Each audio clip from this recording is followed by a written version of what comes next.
Dulu Gunung Jerai adalah sebuah pulau, tapi perubahan ekologi dan geografi menyebabkan Gunung Jerai menjadi sebuah darat. Dan Sultan Muhammad Jiwa ambil dia sebagai anak angkat. Ya rapatnya. Okey. Okey. Mungkin sebab dia smart ke apa, tak tahulah kan.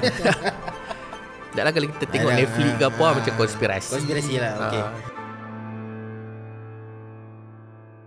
Alright, Assalamualaikum, selamat datang untuk anda yang sedang menyaksikan video podcast kami yang terbaru daripada FHD Channel. Alhamdulillah hari ini kembali dengan episod yang baru, tetapi kami masih lagi membawa isu yang sama tapi dalam naratif sejarah Kedah itu sendiri, dan kami membawakan insan yang insyaAllah jadi saya kenalkan. Tetapi terlebih dahulu, respon yang amat menggalakkan untuk video episod yang kedua mengenai isu pemilikan Pulau Pinang kepada Kedah itu. Alhamdulillah, terima kasih kerana menonton. Tetapi itulah, kita faham apa ni, mungkin agak panas sebenarnya benda ni nak dibincangkan, dan harapnya komen-komen itu lebih janganlah kita melibat, janganlah bergaduh teruk kan. Tapi tak apa, itu kita meraihkan perbezaan pendapat. Tetapi di sini insyaAllah untuk saranan anda, jangan lupa untuk subscribe ataupun menjadi membership kami hanya serendah RM5 saja di YouTube. Dan apa yang kami boleh berikan keistimewaan adalah anda akan dapat early access untuk beberapa video yang istimewa yang diberikan ataupun yang kami sajikan kepada ahli membership sahaja. Early access itu sebelum diberikan kepada publik. InsyaAllah kita teruskan sahaja FHD Podcast. Jom, let's go.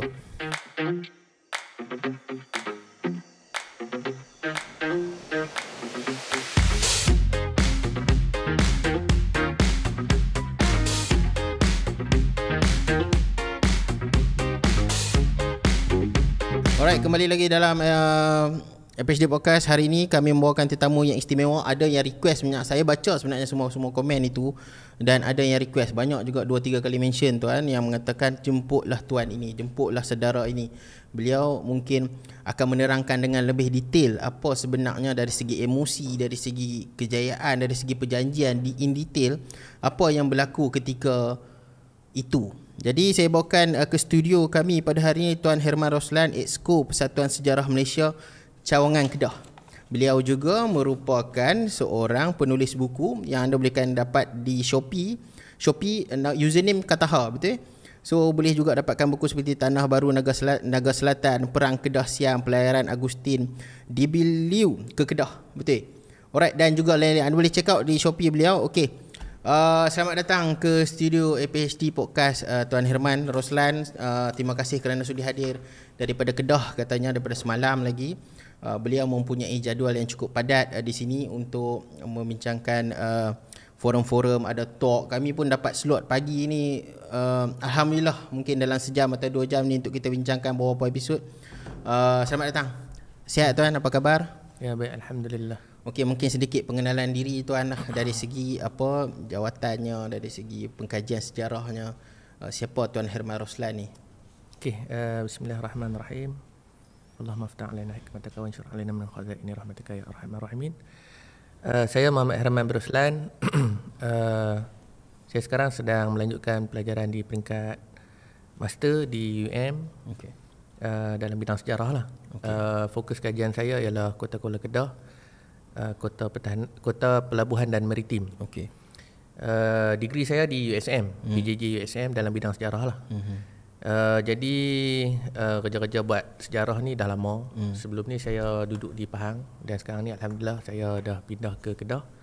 Dan insyaAllah lah saya sedang berusaha bersama dengan rakan-rakan lain lah, di bawah Persatuan Sejarah Malaysia Cawangan Negeri Kedah. Dan kita nak bongkar balik lah sejarah-sejarah Kedah yang ditenggelamkan oleh Orientalis. Okay. Itu apa yang saya nak usahakan. Alright, okay. Ada satu video yang saya tengok daripada tuan yang dia kata sebenarnya saya sebenarnya tak tahu, saya baru lagi macam nak baca balik sejarah sebab kita dah buat isu-isu ini. Tetapi ada kata-kata quote tuan tu, dia yang kata sebenarnya orang-orang sejarah ni berdebat untuk menentukan apa yang betul. Macam mana saya nak fahamkan konsep berdebat di antara ahli sejarah ni, macam mana nak menentukan sesuatu fakta tu betul ke tak? Kalau boleh Tuan Aiman cerita situasi dia macam mana untuk perdebatan antara ahli-ahli sejarah ini. Okey. Dia macam ni ya. Kalau kita faham Orientalism ni ialah satu pandangan barat kepada orang Timur. Okey. So dia basically dulu kita ada imperialism. So zaman imperialism, kolonial ni melihat kepada satu-satu bangsa yang berada di bawah mereka ni sebagai bangsa yang rendah. Okey. Ini kita sampai satu zaman merdeka. Semua negara-negara yang duduk di bawah British ni merdeka. So kita ada satu grup namanya Occidentalism. Okay. Maknanya mereka melihat pula barat dan mencari apakah perbezaan di antara kedua puak ni. Okey. Antara barat dengan timur. So bila kita buat dulunya sejarah kita ditulis oleh orang putih. Sebab tu selalu orang kata sejarah ditulis oleh orang yang menang. Tapi saya tak suka quote tu. Saya rasa bagi saya walaupun kita kalah, kita pun ada sejarah kita. Betul. Kan? Dan kita ni lah yang patut menulis sejarah kita. Buat kata Hamka, adakah kamu akan menunggu orang kafir ataupun orang bukan Jawa menulis tentang sejarah kamu? Kalau kita tunggu mereka tulis, adakah pandangan mereka itu kepada kita ni yang baik? Betul. Ini yang berlaku penentangan dan pertentangan pendapat. So kita nak melihat satu perspektif. Bukanlah kita nak kata semua orang betul, semua orang salah. Tak. Betul. Tetapi sebagai orang yang pernah dijajah lah, ataupun kita kalah, sepatutnya kita kena melawan dakyah-dakyah tu. Sebab banyak benda dalam sejarah yang ditulis oleh British ni melencong. Dia divert dan dia merendah-rendahkan kita. Sebagai contohnya, orang Melayu tak boleh buat jarum sebilah. Okey. Itu sebagai contohnya lah. So jarum sebilah ni takkan orang Melayu tak pakai baju. Betul. Jadi benda macam itulah yang kita nak cari, di manakah kebenaran, dan kebenaran itulah yang kita nak bawa ke peringkat sampai kita boleh minta supaya contohnya British atau Siam ni mai minta maaf kepada kita. Seperti mana China dengan Jepun dalam perang dunia, Jepun sampai kena minta maaf kerana Nanjing Massacre, pembunuhan beramai-ramai. Sampai tahap tu lah yang kita kena buat lah. Faham. Okey, insya-Allah. Jadi perjuangan itulah yang diperjuangkan untuk membuktikan sejarah. Dan insya-Allah betul apa ni mungkin dalam pembelajaran kita di waktu sekolah, mungkin itulah yang harus diperbetulkan berdasarkan kita sendiri, sebab ni tanah kita, insya-Allah. Jadi untuk hari ini kita akan membincangkan dengan lebih lanjut lagi. Episod yang kedua memang kita bincang pasal benda ni, tapi ini kita nak cerita dengan lebih jauh lagi sebenarnya berdasarkan title yang dimiliki oleh Encik Herman Roslan yang mempunyai pengetahuan yang luas mengenai sejarah Kedah. Jadi sebelum kita bermula untuk ke Pulau Pinang itu, kita cerita dulu Kedah ni sebenarnya dulu macam mana. Mereka ni adakah boleh kalau kita ni, kita duk kenal Melaka yang duk maju apa semua ni, Kedah ni adakah semaju itu? Adakah pelabuhannya memang dikenali? Dan macam mana lah struktur dia, duit dia, dia punya kerajaan yang mungkin Tuan Herman boleh cerita sebelum kita pergi ke pembukaan Pulau Pinang itu sendiri. Okey. Kedah ni dia satu kerajaan, kita selalu sebut dia sebagai kerajaan tua lah, no? Kedah tua. Orang main Kedah tua, betul. Tapi di mana tua dia tu? Yang tu ya orang sejarah, ahli masyarakat, orang awam ni semua ni dia tak faham di mana Kedah tua tu sendiri. Saya tak mahir dalam bidang arkeologi dan pensejarahan Kedah tua. Okay. Saya lebih pada pensejarahan Kesultanan Kedah lah. Okey, so Kedah ni kalau kita tengok daripada garis masanya tak putih. Kesultanannya tak putih lah. Jadi kita percaya dengan contohnya kemasukan Islam pada 1136 Masihi. Dan kerajaan Kedah mengikut catatan arkeologi wujud 3 sebelum Masihi hingga 5 sebelum Masihi. Itu period yang dipegang oleh arkeologi. Dan kita pernah melihat kenaikan Sriwijaya. Malah kita Kedah ni berada dalam lingkungan kuasa Sriwijaya pada tahun 700 Masihi. Okey. Pusatnya adalah di Gunung Jerai. Dulu Gunung Jerai adalah sebuah pulau, tapi perubahan ekologi dan geografi menyebabkan Gunung Jerai menjadi sebuah darat. Okey. Kemudian kita lihat kepada situasi Chola, serangan Chola menjatuhkan Kedah. Okey. Lepas tu Islam masuk. Jadi tiba-tiba kita sekolah, kita cerita pasal Melaka. betul. Melaka wujud 1400. Cuma ada kolom kecil kerajaan Kedah tu, tapi kolom dia kecil saya ingat. Okey. Tiba-tiba kita cerita saya Melaka. Dan Melaka ni diajak dalam silibus pendidikan yang dimulakan oleh Winstead melalui SSTC yang hari ini kita kenal sebagai Universiti Pendidikan Sultan Idris. Dia British ni buat satu doktrin bahawa Melaka adalah emporium Melayu segala-galanya. Betul. Orang Kedah ke, orang Pahang ke, orang Kelantan ke, apa ke, semua duduk di bawah takluk Melaka. So Kedah ni duduk tak mana? Bila jatuhnya Melaka pada tahun 1511, adakah Kedah tidak wujud? Kedah masih wujud. 1526 baru timbul Perak. 1520 lebih kurang macam itulah munculnya Johor. So Kedah ni duk ada ni. Duk tang tu lah. Duk cokoh lah orang kata tu. Duk cokoh tang tu lah. Tapi dalam sejarahnya, dalam pendidikannya, dalam masyarakat melihat sejarah Kedah ni seolah-olah dia satu entiti yang berasingan, yang banyak menyebut bahawa Kedah ni adalah sebahagian daripada Siam. Mungkin jauh sangat ke utara ke tak juga. Dia macam ni, dia okey masa dibuat sistem pendidikan tu sebenarnya pegawai-pegawai British dibagi taklimat lah sebelum dia permai ke tanah Melayu. Dia kata okey Kedah, Kelantan, Terengganu ni semua bawah Siam melalui perjanjian Beni. So Melaka diambil pada tahun 1824. Sebenarnya sebelum tu lagi 1730 something lah berlaku perang di Eropah. So Belanda menyerahkan Melaka kepada British. Tapi officially pada tahun 1824 dibuat Anglo-Dutch Treaty yang memisahkan tanah Melayu dengan Indonesia. Jadi dipilih Melaka tu sebagai pusat sebab pegawai-pegawai British sebelum mereka mai ke Penang, mereka banyak bertumpu ke Melaka. So Melaka tu dia ada segala-galanya. Ada bangunan tu besar-besar apa semua. So bila mai Kedah, macam kita lah 40-50 tu kampung kita duduk lagu tu je. Tak berubah apa pun kan. So apa yang nak tunjuk tamadun tu? Mungkin mungkin daripada satu perspektif dilihat bahawa Kedah ni tak ada apa-apa tamadun. Tapi ni saya panjang sikit tu. Tak apa. Okey, tapi kalau kita melihat kepada Hikayat Merumah Wangsa yang ditulis oleh James Low. James Low dapat salinan Merumah Wangsa ni daripada Sultan Ahmad Tajuddin. Masa ni duduk berlaku perang Susik lah. So Masda ni James Low membawa kitab Hikayat Merumah Wangsa ni dan ditunjukkan kepada William Marsden, Gubernur British Sumatera. So Marsden kata kitab ni bohong. Ini hanyalah rekaan mitos legenda yang tak boleh dipakai. Tapi Hikayat Merumah Wangsa adalah satu-satunya hikayat yang paling tua di seluruh alam Melayu.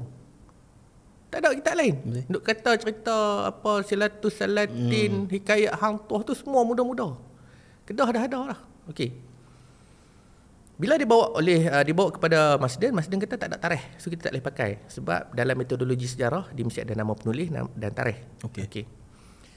So James Low ni pun dia track balik. Dia ikut balik penceritaan Hikayat Merumah Wangsa dan dia sampai ke Tenasserim apa semua lah. Tenasserim ni di Burma. Daripada perjalanan James Low tu, maka pada tahun 1952 Coleridge Wales buat kajian dan jumpalah Lembah Bujang pada tahun 1952. Jadi daripada situ barulah ada sedikit perubahan dalam pendidikan yang mengatakan inilah Kedah tua. So adakah Melaka menguasai seluruh Semenanjung ataupun Kedah yang menguasai seluruh Semenanjung? Yang tu kajian perlu dibuat lagi banyak lah. Alright. Kita nampak memang lama sebenarnya membandingkan dengan Melaka itu sendiri. Kita move forward lagi ke depan.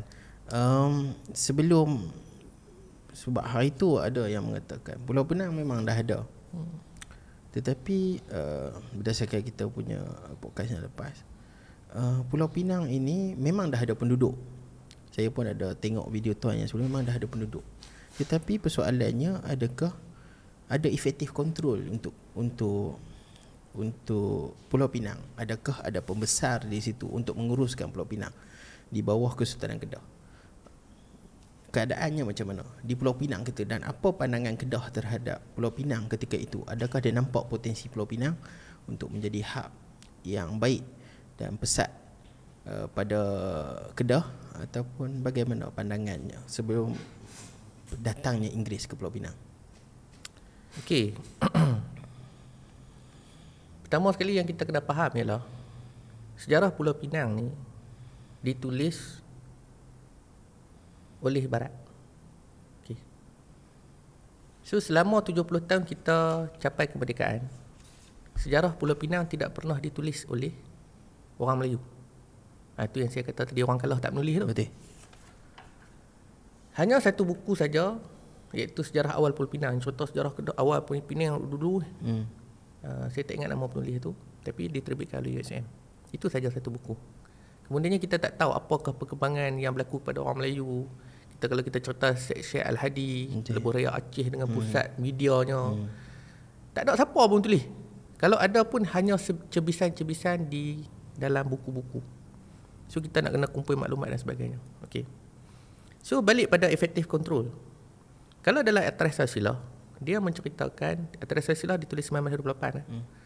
Atlas Silsilah menceritakan tentang pembesar di Kuala Perai, tetapi tidak menceritakan tentang siapakah yang duduk di Pulau Pinang. So kemudian muncullah, ni saya tengok juga video yang betul, sebelum ni. Dia ada sebut pasal Prof Murad, buku Batu Uban apa semua. Apa yang menarik ialah dalam buku F. Stewart, saya pun ada sebutlah banyak kali dah, buku ni memang wajib kena baca lah. Orang Penang, orang Kedah kena baca lah. Like the Founder of Penang 1901. Dia menyebut tentang Datuk Keramat. Betul. Yang kubuknya, like kata ketika aku sampai dah ada kubuk Datuk Keramat, maknanya dah ada orang. So Datuk Keramat ni siapa? Kenapa dia bergelar Datuk? Selain daripada Datuk Janatun tu tadi, siapakah Datuk Keramat ni? Kat Penang pun ada jalan Datuk Keramat kan. So siapa Datuk Keramat ni? Ini pun tak ada orang gaji. Cuma like kata sudah ada orang semasa dia mai dah ada Datuk Keramat ni. Dan selain daripada tu, dalam diary dia, dia kata ketika dia sampai ke Pulau Pinang, di sebelah Pulau Jerjak, pantai Jerjak tu lah, dia kata ada orang Melayu seramai 600 orang yang tanam padi, tanam buat bendang lah, 600 relung, yang mana penghulunya bernama Penghulu Musa. So tutup penghulu dah. Cuma orang Melayu ni, dulu orang Melayu tak ramai, bukan macam lah. Kan? Jadi hanya kawasan tu saja. Mungkin ada di belah Sungai Aceh, belah balik pulau. Sebab balik pulau ni sampai sekarang menjadi kawasan yang dominan bagi orang Melayu. Cuma tidak ada kajian yang menceritakan siapakah penduduk Melayu di Pulau Pinang. So balik pada effective control tadi ni, like dah kata ada orang. Ada orang. Itu dia mengaku dah ada orang. Cuma yang duk muhung ni, Stewart, Winston, Wilkinson dan pelih-pelih barat yang lain yang kata Penang dibuka pada 1786. Betul. Okey. Kalau kita pergi stesen Batuas, stesen bas Batuas tu. Okey. Kita pergi berdiri atas tu. Kita pergi duk pembang apa. Takkan tak nampak. So tak logik. Betul. Takkan tak boleh bawa perahu pergi. So sangat tak logik kalau tak ada orang di situ. Bukan macam kita duduk di Langkawi, Perlis ke apa ke, kita takkan nampak. Kita jauh. tak tahu apa kat sana. Tapi Penang ni, mau kata teropong sikit pun nampak lah kawan duk babai lagu tu. Daripada highway pun nampak dah. So bagi saya sangat tak logik. Dan apabila British kata Pulau Pinang tak ada orang, ini adalah dayah dan penipuan yang dibuat oleh mereka lah, untuk doktrin kita bahawa mereka lah yang buka Pulau Pinang. Dan dalam catatan lain juga menyebut, ada satu catatan yang saya baca, Pulau Pinang ni, pulau tu dalam tradisi Kesultanan Kedah, pulau-pulau ni adalah pulau tempat peranginan bagi raja-raja. Depa pun ada. Depa ada private land lah, private island. Depa pun ada private. Depa nak cuti juga. Okey, so Langkawi, Pulau Sayak, Pulau Teluk apa semua tu sampailah ke Pulau Pinang adalah pulau percutian lah bagi family raja. So pada satu sudut tak perlu sangat kot nak ada pentadbiran di situ. Sebab dia adalah kawasan peranginan. So itu yang British tu ambil pusing, bahawa dia kata pulau tu tak ada orang. Tapi dalam masa yang sama, macam saya kata lah, pasal sejarah Penang ni kita tak lawan. Kita tak ada orang tulis. 70 tahun dah merdeka, tak ada siapa tulis. Itu masalah yang berlaku lah kat atas Pulau Pinang. Alright. Menarik. Tetapi ini ada satu lagi persoalan. Memang ada, mungkin kita boleh kata ada penghulu, ada dengan Datuk Keramat, ada juga siapa nama dia, Janatun tadi ada juga pembacaan saya melalui kajian yang dilakukan oleh SM tu, ada Haji Salehnya. mereka ini dilantik ataupun mereka ni datang mungkin daripada Sumatera, dan ada juga pembacaan dia kata dia dapat Sumatera, lepas tu depa kenal dengan Sultan Kedah, dan Sultan Kedah perkenan kata hang bolehlah hang buka lah kampung kat sini, ataupun macam mana depa mai buka terus ke kena Sultan Kedah dah iktiraf depa ni boleh buka duduk di Kedah, duduk di Penang ni, macam mana? Okey, dia Kedah ni dia besar. Kita jangan tengok kepada sajalah saya cerita lah Kedah ni kita jangan tengok border dia ataupun sepadan dia di Sungai Muda ataupun Sungai Keran. Kedah ni dulu dia sampai ke Mergui. Mergui ni di Burma. So tuan-tuan bayang dia satu kerajaan yang besar. Dan sudah tentulah dia ada satu sistem yang boleh mengawal keadaan negeri dan rakyat lah. So macam saya sebut tadi, setiap macam tadi saya sebut Kuala Perai ada penghulu okey. So pembesar ni biasanya depa ni mai daripada golongan pedagang lah, depa kaya dan sebagainya. So kawasan yang dibuka tu biasanya lah kalau ikut style orang Melayu dia pakai buka je. Kemudian dia tanya siapa yang dekat sini, siapa yang jadi pemerintah atau penghulu. So dia akan bernaung di bawah penghulu tu tadi dan memberi taat setia kepada penghulu. So penghulu ni pula dia akan tanya, negeri ni siapa punya? Jangan kata orang Melayu tak ada sistem. Ini saya nak sebut jugalah berkenaan dengan persempadanan. Satu topik yang kita tak pernah kaji. Macam mana orang Melayu menentukan sepadan? Yang selalu kita dengar daripada tok-tok nenek kita, pokok petai tu hang punya, belah sana hang punya, belah ni aku punya. So tak logik. Sebab Sultan Muhammad Jiwa. Sultan Muhammad, saya tak ingat lah Sultan mana. Tapi dah atas sosial menyebut. Dia kata masa zaman Sultan tu 14 lebih, masa zaman Melaka, Kedah pada zaman Melaka, Sultan Kedah ini telah membuat satu sistem sukat dan timbang. Pada zaman Sultan Muhammad Jiwa lah dibuat sistem sukat tanah, jemba, relung. Tu main mana kan perkataan-perkataan tu. So bermakna orang Kedah dah tahu dah buat batu sepadan tu. Cuma tidak ada kajian dan tidak ada dokumen yang boleh kita bawa ke depan dan kita nak tunjuk kepada masyarakat bahawa orang Melayu ni bukannya tak cerdik. Kan? Tak mahu sebut saya macam kasar lah kan. Tapi kita orang Kedah biasa lah kan. So bukan kata tak cerdik. Dan perkataan contoh relung, jemba apa semua tu hanya terpakai di utara saja. Betul. Perak dia tak ada. Dia pakai sistem biasa lah. Sistem orang putih kan, negeri-negeri lain dia pakai, saya tak tahu lah bahasa dia apa. Cuma yang saya tahu di utara ni kita dah ada sistem sukat tu. Ini menunjukkan bahawa orang Kedah tahu cara mengukur buat sepadan. Dan balik pada cerita penghulu tu, daripada sukatan-sukatan ni lah yang menentukan pula kawasan pembesar 48, 32. Dan kemungkinan besar sebab Kedah ni besar dan sudah tentulah dia akan ada pembesar 64. 64 ni yang orang jarang sebut, sistem kepenghuluan. Ni tak ada lagi setakat ni, saya tak dapat baca lagi lah sistem penghulu di Kedah. Kalau ikutnya memang diiktiraf oleh Sultan Kedah. Kira Sultan memang acknowledge kata depa ni menjadi penghulu, menjadi pembesar. Dan okey, kita masuk kepada Francis Light masuk ke Kedah, berpijaknya, berlabuhnya Francis Light ke Kedah itu. Adakah benda ini dia sampai tu dia pergi jumpa penghulu-penghulu? Sebab ada juga pembacaan saya, dia kata dia ada pergi jumpa orang dekat Batu Uban, jumpa orang dekat ni untuk acknowledge kata siapa punya. Ada first dia sampai tu dia buat apa? Dia jumpa siapa dulu? Kalau dalam pengetahuan Tuan Haman sebagai Light ni Light dia sampai tu, sebelum dia mai ke Pulau Pinang, dia pergi ke Phuket dulu. Light ni dah datang ke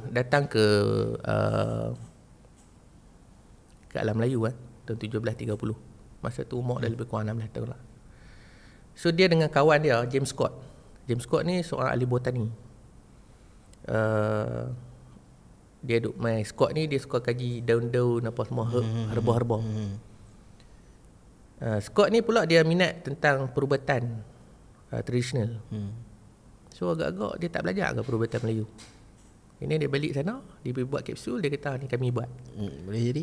Okey, itu satu benda lah Okey.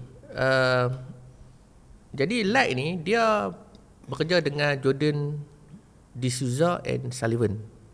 So daripada Phuket mereka akan bolak-balik ke Aceh. Ulang-alik ambil barang dagang lah. Sebab Aceh dengan Penang memang ada dalam surat-surat Light pada sebut. Jadi bila Light sampai, Light terus berbaik dengan Sultan Muhammad Jiwa lah. Dia terus baik tu melalui macam mana? Perdagangan. Okey, alright. Okay. So sebenarnya British dah mai ke Kedah tahun 1600. Okey. Antara sebab punca penubuhan SHTI atau EIC, East Indian Company, adalah selepas Alexander Hamilton dia mai ke Alam Melayu, dia kata dekat sini ada Timor, ada segala-galanya. Okey. So better kita set up satu company, chartered company, yang kita tubuh EIC. Yang menarik ialah British ambil masa 170 tahun daripada EIC tu, ambil masa 170 tahun untuk masuk ke Alam Melayu. So apa mereka buat? Bagi saya orang putih punya style, kalau kita nak pergi pada Illuminati lah apa semua kan. So mereka akan buat kajian. Okey, saya tu jauh pula no. Tak apa. Okey je untuk kita faham macam mana sebenarnya Light tu. Okey. So Light ni dia berdagang dan dia dapat mengenali Sultan Muhammad Jiwa lah. Apa yang dicari? Dicari tu kes nak berdagang tu lah. Dia nak berdagang pada awalnya. Okay. So Light akhirnya dilantik sebagai Kapitan Dewa Raja. Oh, okey. Dia kapten. Okey. Tapi kapitan lah dalam bahasa Melayu. Kapitan saya duk teringat tu kapitan. Okey. Okay, so Kapitan Dewa Raja. So dia ni berkhidmat dalam Kesultanan Kedah lah sebagai trader. Dan Sultan Muhammad Jiwa ambil dia sebagai anak angkat. Oh, ya rapatnya. Okey. Mungkin sebab dia smart ke apa tak tahulah kan. Okey. So bila dia menjadi anak angkat kepada Sultan Muhammad Jiwa, dia melihat keadaan pentadbiran. Maknanya dia boleh masuk istana dan dia boleh duduk sembang pasal dia anak angkat kan. So dia melihat kekuatan dan kelemahan Kedah. Muslihat ke kasih sayang? Saya nak kata muslihat ni lebih pada selepas tu lah. Okey. Tapi pada mulanya atas faktor persahabatan, kasih sayang. Okey. Alright, okey. Kemudian pada tahun yang sama, masa Light main ni berlaku peperangan di India. India ni kan British duk invade, kerajaan Mughal apa semua jatuh collapse one by one kan. Sampailah keseluruhan India jatuh lebih kurang tahun 1800. Okey. Sebenarnya Light dia dah minta Phuket. Light nak ambil Phuket, tapi Siam tak bagi. Dan bila ditanya kepada Sultan Kedah pun tak bagi. Sultan Muhammad Jiwa kata tak boleh. Phuket tu pasal apa? Apa kepentingan Phuket? Phuket ni ada biji timah. Biji timahnya adalah biji timah yang terbaik sekali di Alam Melayu. Oh, okey. Itu memang fact. Itu fact. Phuket terbaik. Phuket. Okey. So bayangkan Phuket tu dulu hak Kedah. Kedah ada biji timah tau. Jangan duk cerita saya sejarah Malaysia ni, tu masalah juga tau. Duk cerita pasal perang larut biji timah, perebutan biji timah. Tapi Kedah ni dah mengalami perebutan biji timah ni daripada zaman 1600 lagi. Tapi benda ni dia tak ada orang research kan. So tak keluar, tak muncul ya. Okey. 1730 berlaku perang di India. Okey, apa tujuan British ambil India? Dan apakah efek dia kepada Pulau Pinang dan Kuala Kedah sendirilah. Itu nanti next saya tahu. Okey. So Light ni dia akhirnya dikahwinkan dengan anak gundik lah. Sultan ada gundik, so dikahwin dengan Martina Rosales. Tapi banyak ada yang kata dulu-dululah katanya dia tu anak kepada Sultan Muhammad Jiwa. Tapi ada kajian terbaru yang saya baca, Martina Rosales ni sebenarnya orang Portugis yang duduk di Kuala Kedah. Sebab Kuala Kedah ni dia pusat perdagangan, so ada orang-orang Portugis yang duduk situ lah. Tapi hubung kait Martina Rosales dengan Kesultanan Kedah tu satu benda yang tak clear. Okay. So Martina Rosales ni dapat anak, mereka dua ni dapat anak William Light dengan Lanun Light. So Lanun Light ni dia buka New Zealand. Dan dia famous lah daripada bapak dia. Bapak dia dapat Penang kan. So dia Lanun ni dia dapat New Nama dia Zealand pun. Lanun. Ha. Okey. Nama dia memang Lanun lah. Pak dia orang minat lah. Okay. And then pendek cerita lah. Selepas dia dapat Penang, and then tahun 1798 dia mati. Saya selalu tengok sejarah ni, bila ada peristiwa yang melibatkan tokoh-tokoh besar, bila mereka sign satu treaty ataupun mereka jumpa something, mereka mati. Dia macam ada misteri, macam Raffles lah. Dia buka Penang, buka Singapura 1819. Ini lebih kurang 1822 dia mati tau. Dia pun tua kat waktu tu. Umur dia berapa? Tak tahu lah. Tak tahu. Dia Okey, tak tahu. tak tahu. Cuma Alright. macam Raffles katanya mati sebab dia terlalu minum arak. Dan dia jatuh tangga. Okay. So macam tak lah kalau kita tengok Netflix ke apa macam konspirasi. Konspirasi lah. Okay. Tu cerita pasal lah. Okay. Alright. Okay. Kita tahu nampaknya hubungan baik Sultan Kedah dengan kerajaan Inggeris ini. Kita buat sedikit sebelum kita tutup. Kita move. Okay, saya rasa kita boleh move untuk next episode, next part. Kita cerita sikit hubungan Francis Light dengan Sultan Abdullah sebelum terjadi perjanjian 1786. Jadi jangan lupa kepada anda untuk teruskan bersama kami next episode. Kita akan lanjutkan dengan Tuan Herman. Jangan lupa jadi membership kami serendah RM5 sahaja, dan anda akan dapat privilege untuk dapat early access kepada beberapa tajuk yang menarik. Dan insyaAllah kalau series ini keluar, mungkin kita upload di membership itu ada 3 series terus. Tapi untuk public kita buat 1 dahulu. Jadi insyaAllah kita jumpa ke next episode podcast. Assalamualaikum.